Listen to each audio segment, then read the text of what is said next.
Next week, birthday ng king dito sa Thailand, kaya may special ceremony sa school. Isa sa mga highlights nito ay ang pagdodonate ng mga students ng food at iba pang mga essentials para sa mga monks.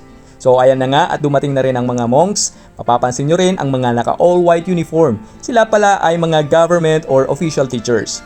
Ganyan ang suot nila kapag may mga official events at ceremonies. And then maya-maya, iikot ang mga monks para i-collect ang mga donations ng mga bata. Ang dami talaga mula rito hanggang doon sa dulo. Paikot pa yan ha. Halos lahat may dala-dala. Mga bigas, instant noodles, delata, snacks at iba pang mga pwedeng i-donate na magagamit ng mga monks sa temple sa araw-araw. At ang iba ay itinutulong ng mga temple sa mga taong kapos din. Tapos kung mapapansin nyo rin yung mga estudyanteng naka-uniforme na parang sundalo, hindi sila army ha. Mga students yan na under military training. Parang ROTC natin sa Pilipinas kumbaga. Isa sa mga napansin ko rito sa Thailand, sobrang organized at formal nila kapag may school ceremonies. Habang ongoing ang program, tahimik lang na nakaupo ang ibang estudyante hanggang matapos ang event. Ang disiplinado nilang tingnan, no? Siyempre, hindi rin mawawala ang Thai traditional dance. Ang ganda talagang panoorin.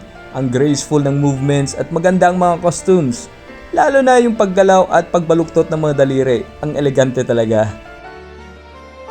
At dahil official event nga, syempre may group pictures din ng mga teachers at school officials.